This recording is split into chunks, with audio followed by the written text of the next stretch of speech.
কোটা বাতিলের দাবিতে ঢাকা বরিশাল ও পটুয়াখালী কুয়াকাটা সড়ক অবরোধ করে বিক্ষোভ করছে বরিশাল বিশ্ববিদ্যালয়ের শিক্ষার্থীরা।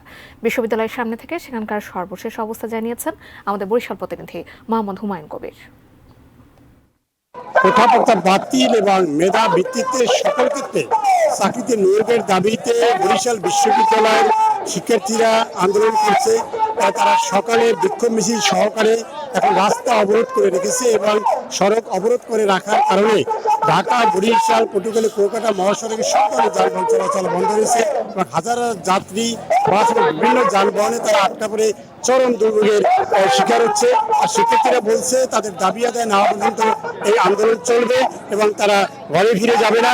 আমি দেখাচ্ছি যে তারা ঢাকা বরিশাল পটুয়াখালী কুয়াকাটা সড়ক অবরোধ করে এখন তারা বিক্ষোভ করছে এবং এই বিক্ষোভ করে তারা দাবি আদায়ের এবং দাবির সপক্ষে তারা বিভিন্ন স্লোগান দিচ্ছে।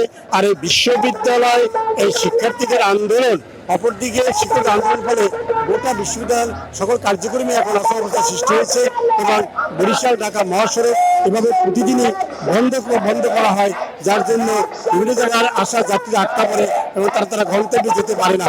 এই ছিল আমার কাছে বরিশাল বিশ্ববিদ্যালয়ের শিক্ষার্থীরা যে কোটা প্রথা বাতিল এবং মেধার ভিত্তিতে সকল ক্ষেত্রে চাকরি নিয়োগের দাবিতে যে আন্দোলন করছে তার সর্বশেষ।